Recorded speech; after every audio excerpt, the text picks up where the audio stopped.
trono de montar que silla, o el caballo caballero, sin piquetes de avispero, que comí el panal entero, porque ya entendí la maña, la ciencia no me es extraña, sano crezco allá en la grama, porque oigo y veo el programa, y el que sabe, y al que sabe no lo engaña. Campo y milagro, luz y murmullo, te seduce y está tuyo. Veracruz Agropecuario produce orgullo.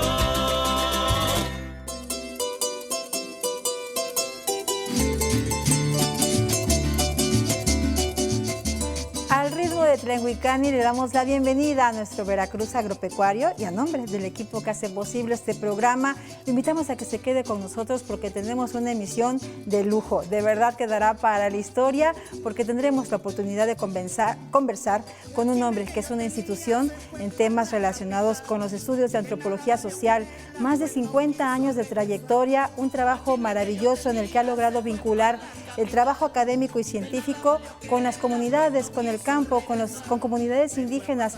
Hoy conoceremos de cerquita el trabajo, la trayectoria y el sentir y pensar del doctor Écar Boege. Estamos por demás felices y emocionados, ¿no es así? Querido Héctor, ¿cómo estás? Qué gusto saludarte. Pues muy contento justamente por estos temas que abordaremos el día de hoy en Veracruz, en esta emisión de Veracruz Agropecuario. Es la diversidad, la biodiversidad, pero también la diversidad cultural, porque Exacto. México es rico en toda esta diversidad natural y de culturas, así es que bueno, pues ambas están relacionadas en esa cosmovisión incluso de nuestros pueblos originarios y es justamente de los estudios que estaremos abordando. Exactamente, el doctor Écar Boege pues tiene una gran cantidad de trabajo, de experiencias, de historias que nos viene a compartir y también nos hablará de publicaciones recientes de alguna manera, entre ellas precisamente como ya anuncias este libro del patrimonio biocultural de los pueblos indígenas del México hacia la conservación de su biodiversidad y agrodiversidad en los territorios indígenas. De verdad es un documento súper importante y a nosotros nos resulta también como comunicadores, Héctor, una gran oportunidad de escuchar de cerca cómo son los procesos, cuáles son, de qué manera, digamos, en las comunidades indígenas continúan en defensa de un territorio y cuál es el papel también, pues, de un investigador emérito del INAH en estos sitios que en ocasiones se requiere, no en ocasiones, yo creo que de manera permanente se requiere contar con las credenciales, no solo académicas, sino también morales, sociales. Necesitamos conocer estos procesos y quién mejor que el gran Écar para compartirlo. Y compartiéndolo con los libros porque son unas obras de verdad muy hermosas, no solo por el contenido, sino también por el diseño, que bueno, pues en unos momentos más estaremos ya también mostrándoles diseños, pues también con toda la cosmovisión de los diferentes pueblos indígenas. Exactamente, también trae el código Macehual, que él nos explicará también más adelante qué representa esto con una mirada de largo aliento, una visión a largo plazo, un documento que deja plasmado, pues precisamente eso, los códigos, la manera, la toma de decisiones de los pueblos originarios y como esto, quienes estamos de este otro lado, esta sociedad occidentalizada necesita comprender y respetar. Creo que de eso, por eso es valioso también estos documentos, queda de manifiesto pues toda esta sabiduría, todo este acervo cultural, biocultural y pues hoy nos platicará un poco del proceso de investigación, del proceso creativo también para diseñar estos documentos y de qué manera también quien nos escucha ahora mismo a través de la radio, nos ve por televisión o en redes sociales, puede tener acceso de manera electrónica. Eso creo que también nos brinda un toque de esperanza. Es una gran ventaja para no perderse estas dos obras de las que estamos hablando hoy, pero también de todo el trabajo de investigación que bueno, vamos a estar abordando ya en unos minutos. Exactamente, pues se encuentra hoy una institución en el estudio, el doctor Écar Boege. En un momento estaremos conversando con él y durante esta emisión especial escucharemos también las voces de mujeres y hombres que han encontrado en Écar a un maestro, a un guía, a un hombre que ha iluminado el sendero de muchas personas, para el cual le tenemos unas gracias infinitas. Así que con este tono de agradecimiento, de luz y esperanza, comienza esta emisión de Veracruz Agropecuario. Hola, querido Écar, muchas felicidades por este homenaje que te hacen aquí en el programa de Veracruz Agropecuario y muchas gracias al programa por darme la oportunidad de enviarte un enorme abrazo y un gran saludo. 3 cosas que reconozco de nuestro querido Écar. 1, su sabiduría. Es una persona que por su convivencia con la gente del campo, por su convivencia con académicos y científicos de nuestro país comprometidos con lo que le llamamos patrimonio biocultural, es una persona que cada que conversa te está enseñando algo. Esas experiencias de vida mezcladas con esta lectura constante que él hace, pues siempre nos da eso, una gran sabiduría. 2, su bondad. Écar es una persona muy bondadosa, es una persona sumamente amorosa, fácilmente te haces su amigo, fácilmente te vinculas con él, fácilmente puedes estar ahí en el apapacho, al menos eso siempre lo hacemos.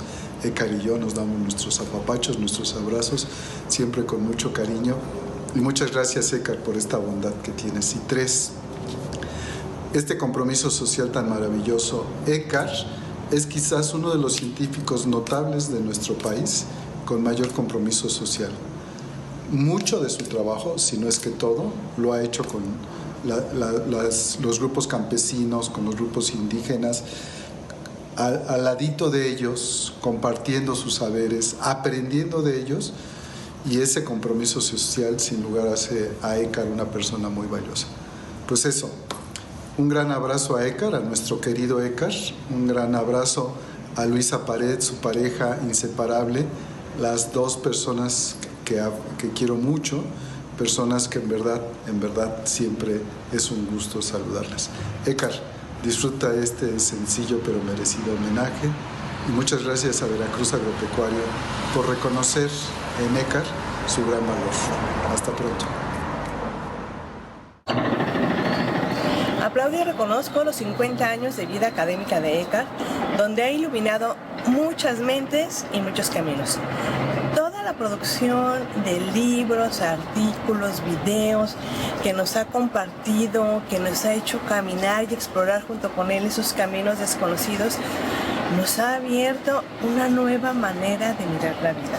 Sobre todo este último, el Códice Macehual, híjole, si pudiéramos vivirlo, expandirlo a todos los ámbitos de la vida, pues otro gallo nos cantaría, como dicen por ahí.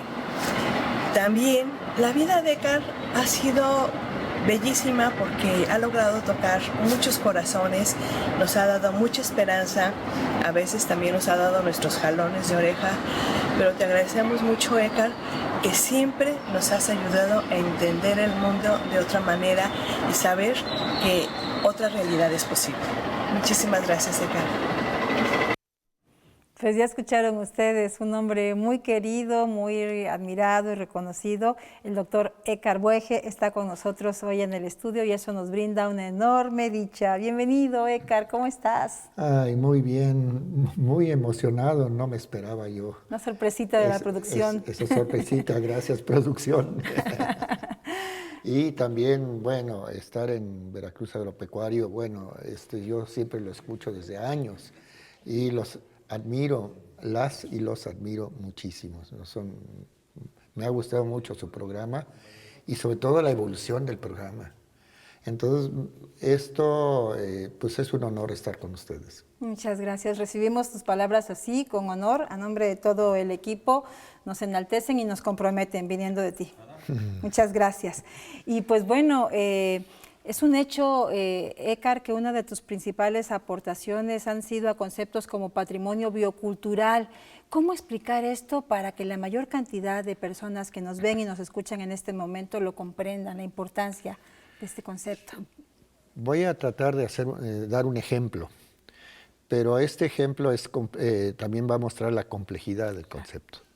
El ejemplo es que resulta que en la Sierra Mije, en Totontepec, hay un maicito que llega hasta 6 metros de altura, con unas cañas de este pelo. No sé si tú eres de origen agronómica, pero... Yo soy jarochilanga. Ah, bueno, ok, jarochilanga. Ningún agrónomo diría que... Soy comunicadora. Que podría prosperar ese maíz porque el suelo está totalmente saturado. Allí llueve 4 metros anuales, una columna de 4 metros. Allí el suelo está saturado, hiperácido. Allí ningún agrónomo le da un quinto para que crezca. Y sin embargo es una planta de 6 metros de altura. Resulta que ese maíz tiene unas raíces adventicias. Y en esas raíces adventicias, como todos los maíces que están en el aire, pues, tienen un pequeño mucílago, algo pegajoso. Y en ese algo pegajoso hay unas bacterias fijadoras de nitrógeno. Imagínate, Isela, fijando nitrógeno en una gramínea. Nosotros sabemos que la fijación de nitrógeno se da principalmente, pues evidentemente, en los frijoles, en todo lo que son leguminosas. Sin embargo, allí se fija el nitrógeno. Y fija el 80% de su nitrógeno. Entonces uno puede decir, bueno, es que pues es la planta, no son los pueblos indígenas. Los pueblos indígenas han adaptado ese maíz y han logrado que ese maíz, por adaptación, por muchos procedimientos, de que esa planta creciera. Bueno, esa es la primera parte. Esa planta está ligada al pueblo mije. Segundo punto. Llegan investigadores y por cierto que yo lo describo en este libro. Exactamente. Pero déjame terminar Sí. antes. Y resulta que llegan unos investigadores y, para resumirlo pronto, dicen, vamos a hacer el convenio de Nagoya, que es dizque la repartición justa y equitativa de los ingresos cuando se desarrolla esa planta. Y entonces, cuando se desarrolla por terceros, y entonces vamos a dar ingresos. Le pagan al comisario ejidal $1 millón, hacen un convenio, y esa planta se llama maíz solotón, se va a Estados Unidos, a la Universidad de Stanford, y la estudian. Y entonces todo el mundo trata de introducir esas características a los maíces, a otros maíces. Y entonces dicen, llegan chocolates, se puede decir, Hershey. Sí, claro. Dicen, véngase para aquí, mi reino. Y entonces se apropian de esa cualidad y están ahorita elaborando maíces que no necesitan fertilizante. Bueno, uno puede decir, ¿de dónde viene esto? Justamente es el patrimonio biocultural de ese pueblo mije, y así tenemos una gama de patrimonios escritos con mayúsculas, porque cada pueblo indígena tiene su patrimonio, ¿no? Pero evidentemente hay una cosa central, y con eso termino este pequeño bloque, que es que se trata de México como centro de origen y domesticación y diversificación genética constante. Entonces tenemos en las sierras, en los territorios de los pueblos indígenas, hablando del maíz, pues por lo menos 59 razas y por lo menos miles de variedades adaptadas a microclimas. De tal manera de que ese patrimonio es, diremos, también vida de esos pueblos, porque de ahí se sacan por lo menos 500 platillos de alimentos del maíz, Claro. pero en combinación con otras cosas. Entonces, esos maíces o todo lo que es el complejo milpa y sus productos que están ahí, por cierto, en la portada, esas plantas y esos animales son parte del proceso de domesticación y existen en la actualidad. Pero existen en la actualidad con una cualidad en territorios determinados. Son, vamos a decir, territorios de alta densidad biocultural. Así es que, mis queridos políticos, no vean los territorios de los pueblos indígenas como hay que desarrollarlos y no sé qué, sino efectivamente sí es importante que ellos mismos desarrollen su patrimonio biocultural, que es de una riqueza extraordinaria, y que por su diversidad, allí podrían estar las claves para el alimento del futuro. Exactamente, siendo este uno de los problemas más agudos que tenemos en un país como México, nos referimos a los sistemas agroalimentarios, pues no es el hilo negro, solo se trata de escuchar, de conocer, de respetar los procesos también de las comunidades y de los pueblos originarios. Y bueno, ya veíamos imágenes en pantalla para quien nos escucha a través de radio, nos das de alguna manera un brevísimo bosquejo de la gran aportación que me parece a mí se encierra en este documento, en este libro, que además es precioso en su diseño, el patrimonio biocultural de los pueblos indígenas de México hacia la conservación in situ de la biodiversidad y la agrodiversidad en los territorios indígenas. ¿Qué comunidades visitaste? ¿Qué historias están plasmadas en este libro? Bueno, he visitado un sinnúmero de comunidades, pero no están directamente plasmadas así directamente, sino utilicé las nuevas metodologías. Los nuevos métodos para acercarnos a la diversidad fui evidentemente a la CONABIO, pero principalmente a el CIMIT, el Centro Internacional del Maíz, y dije, ¿Qué hubo? ¿Dónde están? Y quiero con nombres y lugares y con georreferencia. Y resulta que en todos los territorios indígenas hay distintas razas de maíz. Qué interesante. Y no solamente una, dos, complejos de razas. Complejos. Y entonces en la zona tropical, en la zona maya, en los altos de Chiapas, en la Tarahumara. Este libro trata de toda la República y lo primero que hice es ver cómo se dibujan los territorios de los pueblos indígenas actuales, que es algo más que tierras. Exacto, es más que tierras, buen punto. Es más que tierras. Sí. Y entonces es nuestro territorio. Y en ese sentido, este libro trata de manera múltiple, multidimensionalmente, los territorios, que los llamo finalmente territorios de vida, de los pueblos indígenas actuales. Exacto. Y allí... Y allí se han registrado, ahí están todos los registros sistemáticos de esta agrobiodiversidad de que se encuentra, por lo menos en las bases de datos actuales, en los herbarios, y entonces en ese sentido este libro trata de eso, pero no solamente de la agrobiodiversidad y diversidad biológica, sino también del agua.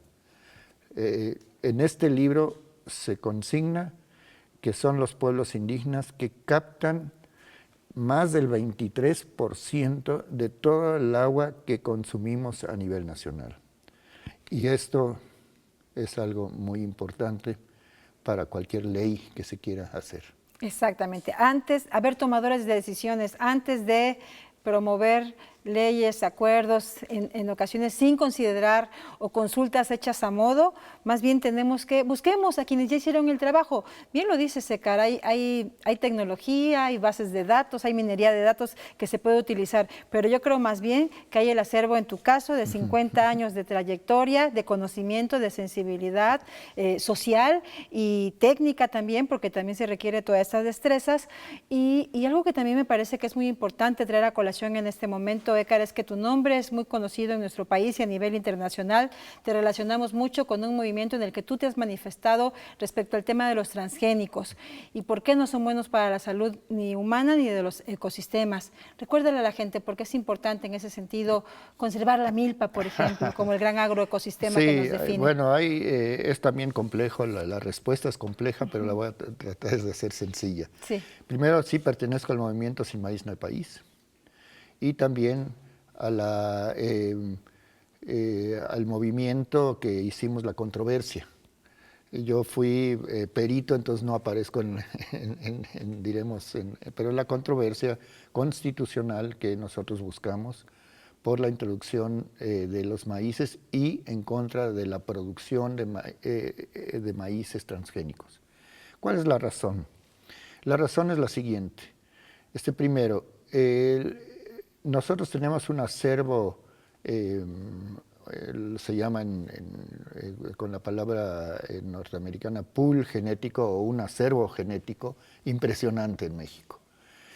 Pero la introducción masiva, no solamente la producción, introducción masiva, como está sucediendo, de maíces aún amarillos a nuestro territorio, significa que puede haber un proceso de contaminación genética.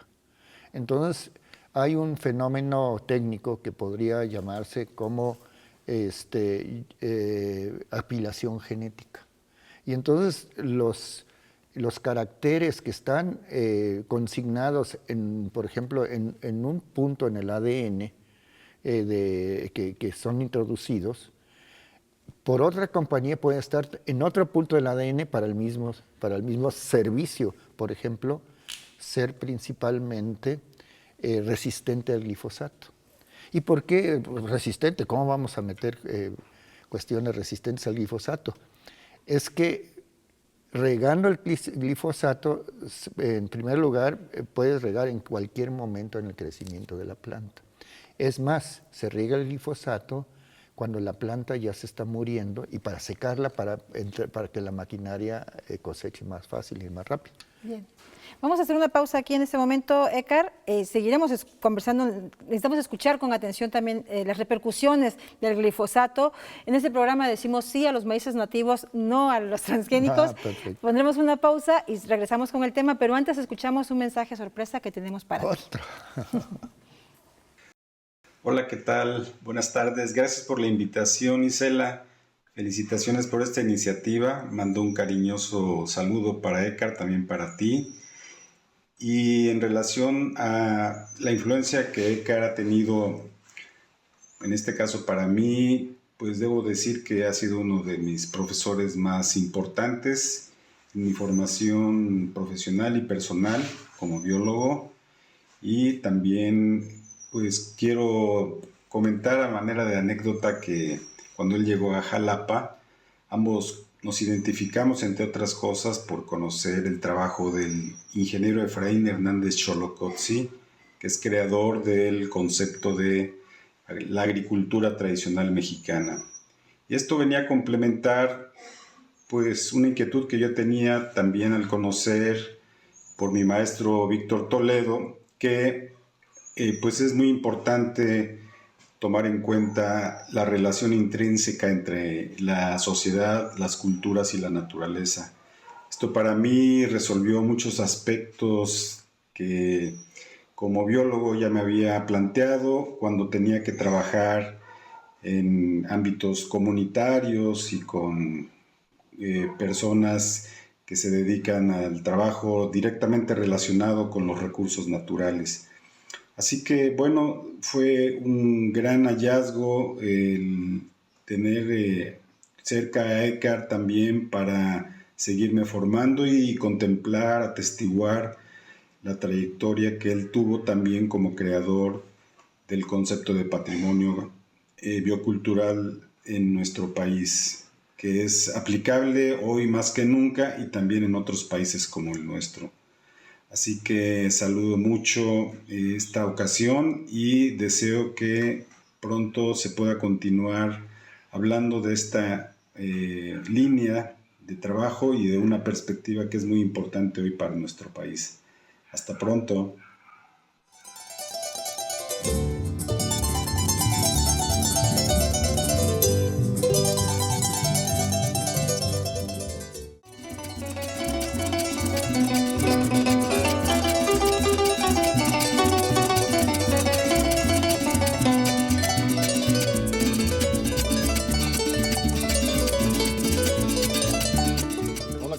Amigas y amigos, ¿cómo están? Soy Javier Martínez Esponda, soy abogado ambientalista y defensor de derechos humanos, trabajo para Territorios Diversos para la Vida y me han pedido dar unas palabras de reconocimiento a mi pues muy querido amigo y maestro Ekar Boeje. Decir que yo a Ekar lo conocí hace mucho tiempo por un libro, así le conocí y su libro fue El patrimonio biocultural de México.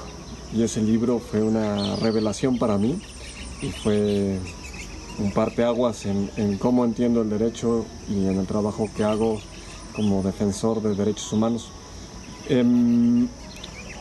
Ese libro me llevó a trabajar por defender los maíces nativos y los derechos de las campesinas y de los pueblos indígenas.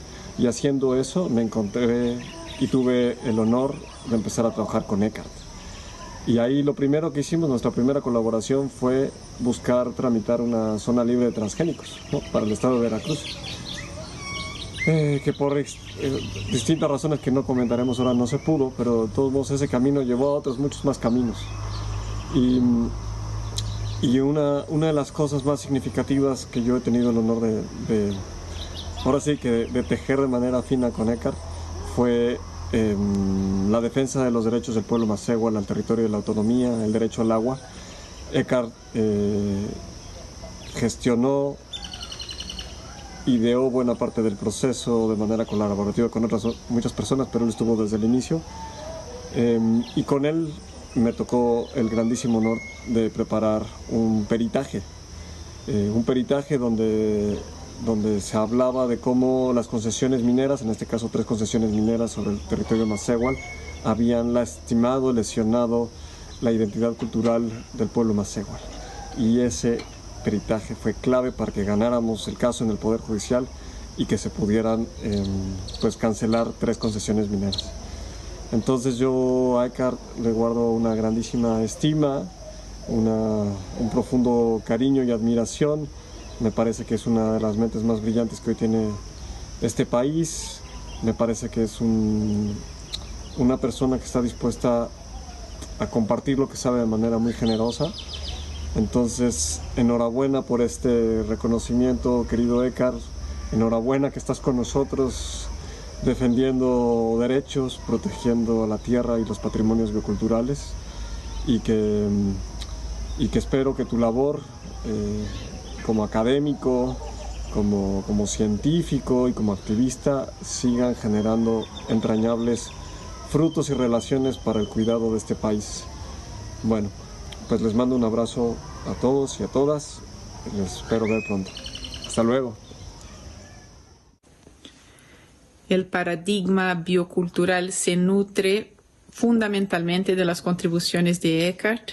Sería prácticamente inimaginable lo que hoy se piensa y se hace en el campo de la bioculturalidad sin las contribuciones maravillosas, importantísimas, significativas de Eckhart.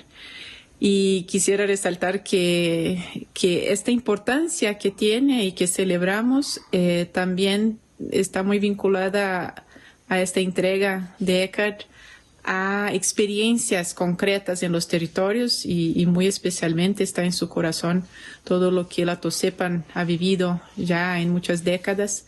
Entonces, celebrar a estas contribuciones es también celebrar una vida, ¿no?, una obra dedicada a la fuerza comunitaria colectiva de los pueblos indígenas de México y muy especialmente en la Sierra Norte de Puebla, pero claro, no solo México, todo el continente se nutre ¿no?, y más allá, el mundo se nutre de sus contribuciones que son reflejo de una entrega política y epistémica a lo que pasa en los territorios y eso que es también lo que se sueña en estos territorios para su futuro en un marco de autodeterminación y transformación de las vidas para que sean vidas dignas, vidas que celebran el buen vivir, el Yecni Milis. Un abrazo muy grande para Eckhart. Emotivos testimonios, reconocimientos, felicitaciones y sobre todo inspiración para muchos investigadores, pero también para defensores de los territorios y de la biodiversidad, de los recursos naturales, no solo en el país. Me atrevo a decir que más allá de las fronteras de nuestro país ha inspirado la obra del maestro Eckhart Boege, que bueno, pues me voy a permitir a leer una breve semblanza, porque bueno, pues, sabemos que es muy conocido y muy querido también en el tema, en quienes manejan los temas de investigación, en quienes manejan los temas ambientales y sociales. Y bueno, el maestro Eckhart es maestro en antropología social por la Escuela Nacional de Antropología e Historia, es doctor en etnología, por la Universidad de Zurich, Suiza, es profesor e investigador adscrito a la delegación del INA en Veracruz, y donde ha sido maestro, igual que en el Instituto de Ecología, por mencionar parte de este amplio currículum, y sobre todo, además de aportar en las investigaciones, en las publicaciones, ha inspirado con el ejemplo en las diferentes luchas, gracias al contacto directo que ha tenido con los pueblos indígenas. Cuéntenos un poco también cómo surgió de la antropología, bueno, que sabemos que está finalmente también dedicada al origen del hombre, pero dedicarse al estudio y la convivencia con los pueblos indígenas para poder comprender y a través de esto también emitir estos mensajes y sobre todo entenderlos, porque es muy distinto también poder entenderlos a solo estudiarlos, ¿no es así? Bueno, ligado a los estudios del patrimonio biocultural, y anteriormente había yo escrito un texto que se publicó en el PENUMA, que se llama algo así como Protegiendo lo Nuestro. Y aquí uno de los temas centrales, igual que en el libro era posicionar la riqueza de los pueblos indígenas y comunidades equiparables que son campesinas, la riqueza, lo que llamo la riqueza biocultural o áreas de alta densidad biocultural. Y en ese sentido, ese posicionamiento lleva también a la defensa. A la defensa, por ejemplo, la política oficial, incluso para distribuir maíces, pues son solamente 10 razas que utilizan de los pueblos indígenas y son aproximadamente 59 y 59 adaptadas a distintos ecosistemas. Entonces, bueno, este reconocimiento, esta riqueza, porque México, como ustedes saben, es uno de los países que tiene 10% de toda la riqueza biodiversa del mundo. Y en ese encuadre se desarrollan los pueblos indígenas, en las sierras, en los valles, en las lagunas, etc. Y bueno, entonces justamente eso es lo que a mí me motivó profundamente participar en los movimientos socioambientales que defienden justamente esa riqueza. Y incluso hoy en día, justamente voy a estar con mi amigo Miguel Ángel Escalona, porque él abrió un área de agroecología y patrimonio biocultural. ¿Y por qué? Es que nosotros como centro de origen, domesticación y diversificación genética, somos muy especiales, que no somos iguales que Estados Unidos, claro. No somos iguales que Canadá. Y en ese sentido, la defensa de nuestros maíces, pero no solo de los maíces, de nuestra agrobiodiversidad, como decían, nombraron al maestro Hernández X. Y entonces, el tema central que me movió es participar en esos movimientos, como hace rato mencioné en el movimiento Sin Maíz No Hay País. Y que es algo que merece la pena retomar, justo lo que mencionaba con mi compañera Isela en el bloque anterior, la defensa del maíz, también del uso, el no uso, quisiera yo decir más bien, a favor del no uso de los fertilizantes, y todo este tema que también trajo a perjudicar o que generó muchos daños, incluso la pérdida también de tierra, que cabe mencionar que ya es irrecuperable, ¿no? Claro. Somos aproximadamente 52 organizaciones, entre investigadores, también entre organizaciones campesinas, que estamos en la demanda colectiva, en contra de la siembra e introducción de los maíces transgénicos a México.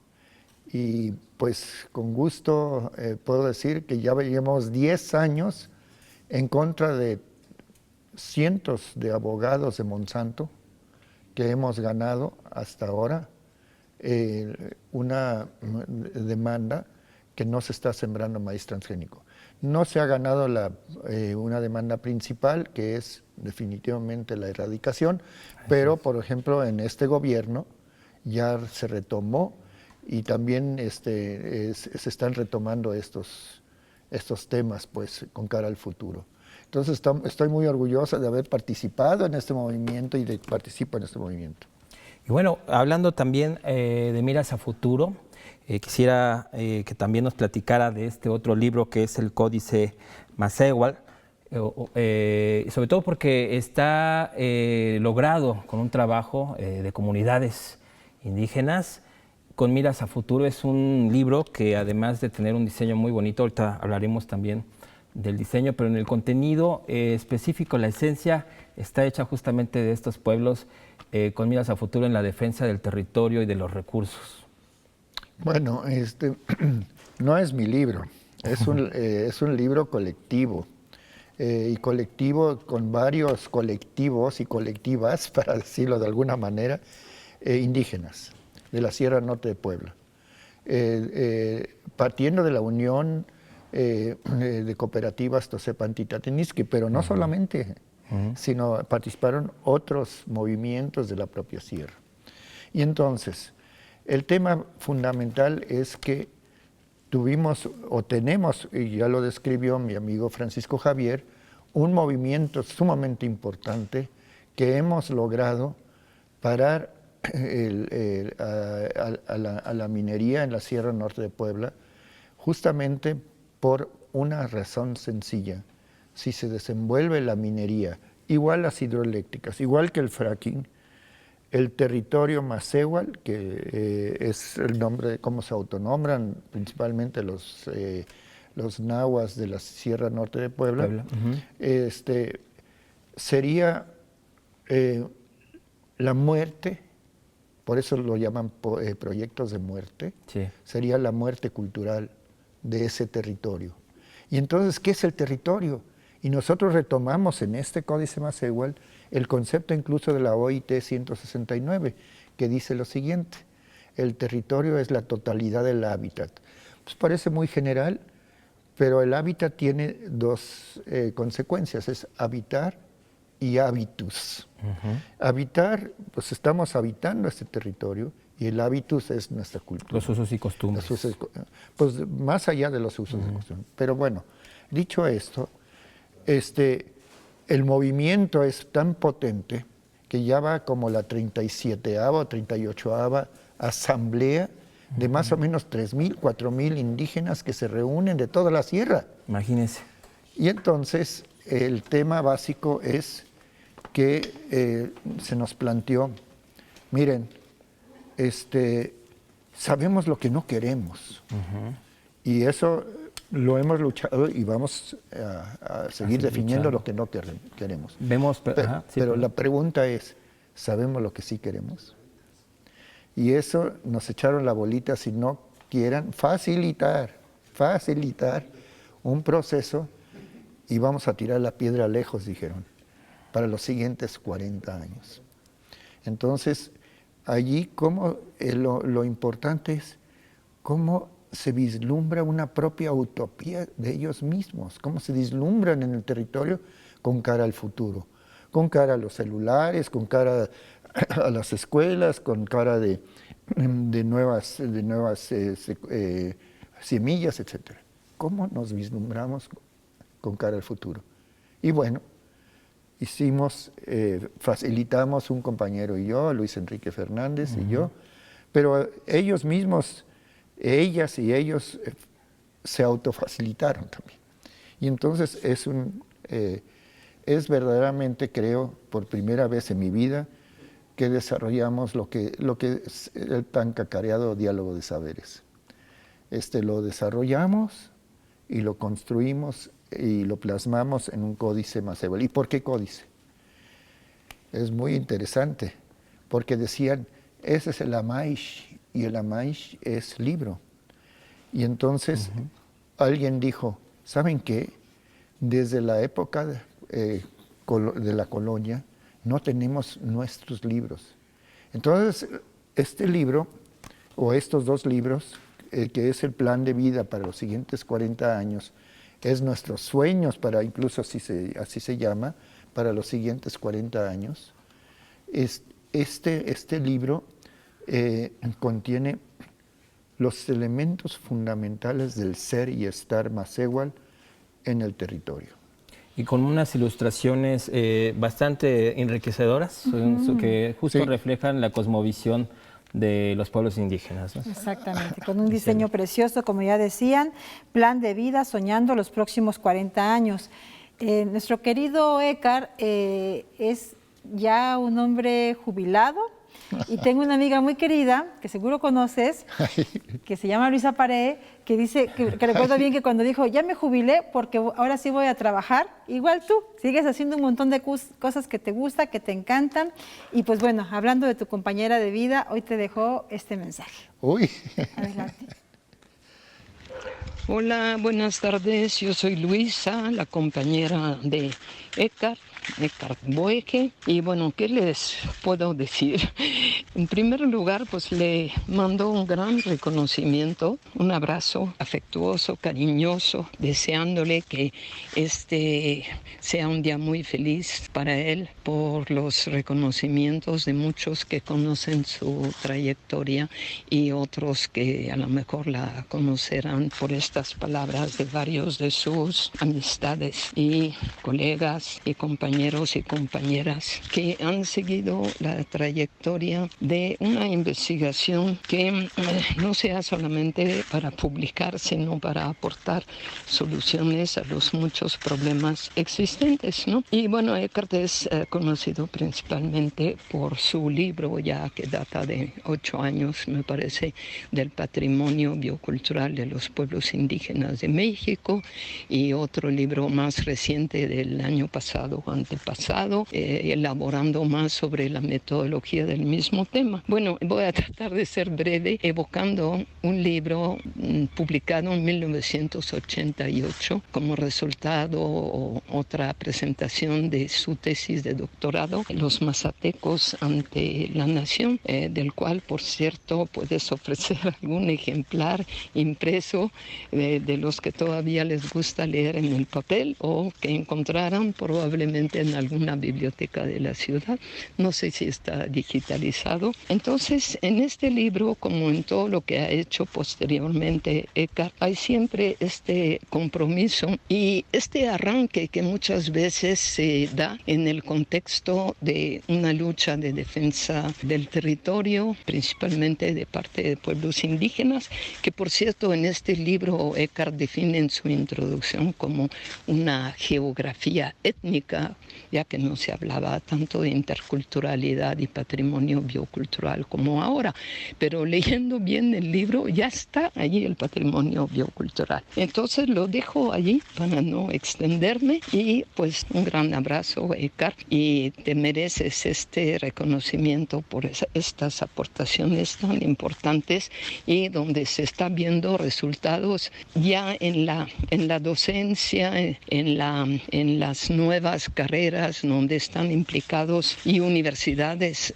los pueblos indígenas mismos, como en el caso de Cuetzalan, de la Sierra Norte de Puebla, en términos más amplios geográficamente. Y bueno, pues un abrazote y que seas feliz haciendo todos estos trabajos que te apasionan tanto y que son importantes también para muchos lectores que te seguimos. Vaya. Pues un abrazo a otra institución, por supuesto, en nuestro país, la doctora Luisa Paré, muy querida, reconocida, palabras valiosas para un hombre valioso también con una gran trayectoria. Y pues coincidimos con la doctora Paré. Écar, es momento también de que estos trabajos y este largo aliento que representan también este esfuerzo de investigación esté presente en las aulas, en los contenidos, en los procesos formativos también de una nueva generación que enfrentará nuevos desafíos sociales y ambientales, cambio climático, crisis crisis hídrica, en fin, hay muchas situaciones que tenemos que aprender a replantearnos la manera de resolverlos y cómo hacerlo también desde la colectividad y comunidad. ¿Con qué mensaje te gustaría despedir y cerrar esta emisión de Veracruz Agropecuario? Y con la invitación también, en breve nos dirás cómo podemos conocer más de estas publicaciones hoy compartidas. Uy, pues primero estoy muy emocionado y gracias por la sorpresa, pues no me imaginaba, yo pensaba que era pues un programa más de Veracruz Agropecuario y no lo es. Pero no, es un homenaje sencillo, sin duda, pero muy merecido. Sí. Y entonces, yo lo más importante es que a través de este tipo de programas se posicionan ciertas ideas para el México con cara al futuro. Y aquí es la defensa de lo nuestro, protegiendo lo nuestro, no entregándolo, protegiendo lo nuestro. Y entonces en ese sentido me siento muy emocionado. Pero además con el Códice Masehual, que es, diremos, una de mis últimas incursiones dentro de la antropología, que es otro tipo de antropología, que es construir las propias utopías en el buen sentido. Y estas nuevas utopías es cómo organizarnos hacia el camino bueno, hacia el Yegnemilis, cómo organizarnos y defendernos, organizarnos, pero justamente no enfatizar por enésima vez lo terrible que estamos, que el cambio climático, que las catástrofes, etcétera, sino también cómo construir las alternativas. Claro. Y en ese sentido el Códice Masehual pues es por lo menos un intento muy interesante, no mío, sino de cómo construir colectivos. Y es lo que necesitamos para México. Exacto, comunidad y colectividad. La producción del programa cuenta con estos libros en formato PDF. Escríbanos y con gusto los compartimos.